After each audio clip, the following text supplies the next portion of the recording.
Congress party భారతదేశంలో చిదంబరం హోంమంత్రిగా ఉన్న రోజుల్లో మన్మోహన్ సింగ్ కేవలం డమ్మీగా ఉన్నటువంటి సందర్భంలో ఈ దేశంలో హిందువుల మీద ఏ పదప్రయోగం అయితే వాడడానికి ప్రయత్నించిందో ఆ పదప్రయోగం అంటే ఆ రోజునే చెప్పాను నేను, పాకిస్తాన్కి ఊతమిచ్చే పదప్రయోగం లేదా ఈ దేశానికి దేశద్రోహులకి ఊతమిచ్చే పదప్రయోగం ఏంటంటే సాధ్వి ప్రాచి కల్నల్ పురోహితుల్ని అడ్డం పెట్టి మాలేగావ్ పేలుళ్ళని అని చెప్పి దాంట్లో ఒరిజినల్గా తీవ్రవాదులు ఇస్లామిక్ టెర్రరిస్టులు అయితే వాళ్ళని దాచేసి వాళ్ళని నిరపరాధుల్ని చేసేసి అర్జెంటుగా హిందువుల్ని తీవ్రవాదులను చేర్పించేటటువంటి ప్రయత్నం నాటి నుండి కుట్ర జరిగింది అనడానికి సాక్ష్యం వాళ్ళ ఐక్యరాజ్య సమితిలో ప్రధానమంత్రిగా పాకిస్తాన్ ప్రధానమంత్రి ఎవడైతే అసమర్థుడైనటువంటి ప్రధానమంత్రి దేనికి పనికిరాని సన్నాసి అయినటువంటి షాబాజ్ షరీఫ్ అనే నీచ్ కమీన్ కుత్తేగాడు వాగినటువంటి వాగుడు.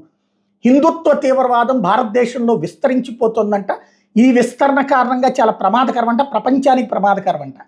అమెరికాలో పేలుళ్ళు సృష్టించిన వెధవలెవరు, ఆఫ్రికా ఖండంలో దేశాలను నాశనం చేస్తున్నటువంటి వెధవలెవరు, అట్లాగే ఇవాళ ఇజ్రాయెల్ మీద దాడులు చేస్తున్నటువంటి నీచాతి నీచులు ఎవరు, అక్కడ ఏ దేశం కావాలని కోరుకుంటున్నారు? హిందూ దేశం కోరుకుంటున్నారా లేకపోతే ఇంకో దేశం కోరుకుంటున్నారా? అక్కడ కోరుకుంటున్నది ఇస్లామిక్ రాజ్యం కదా.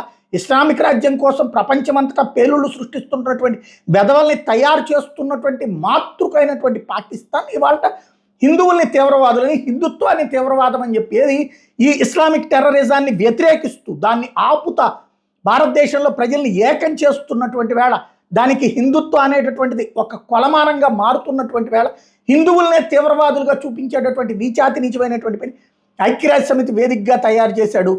అలాంటి నీచ్ కమీన్ కుత్తేగాళ్ళకి ఆ టాపిక్ ఇచ్చినటువంటి లేదా అట్లాంటిది హిందువుల్ని తీవ్రవాదులుగా మార్చి హిందుత్వాన్ని తీవ్రవాదంగా మార్చి భారతదేశంలో ఉన్నటువంటి హిందూ సంఘాల మీద బ్యాన్ పెట్టించే కుట్ర చేసినటువంటి కాంగ్రెస్ పార్టీ చేసినటువంటి ద్రోహానికి ఇవాళ సజీవ సాక్ష్యం అక్కడ షాబాజ్ షరీఫ్ అనేవాడు. అంటే పాకిస్తాన్ అడుగుజాడల్లో కాంగ్రెస్ ఎప్పటికీ నడుస్తుంది. పాకిస్తాన్ పుట్టుకకి కారణమైనటువంటి పాకిస్తాన్ని ఇవాళ ఇలా తయారు చేసినటువంటిది కాంగ్రెస్ పార్టీ. కాంగ్రెస్ ఉన్నంత వరకు దర్జాగా బతికింది. మోడీ వచ్చిన తర్వాత నాశనమైంది దాని ఆర్థిక వ్యవస్థ. అంటే అంతకాలం పాటు పాకిస్తాన్ ఆర్థిక వ్యవస్థను కాపాడింది కాంగ్రెస్ పార్టీ. దానికి సజీవ సాక్ష్యం ఇప్పుడు జరిగినటువంటి ఉదంతం.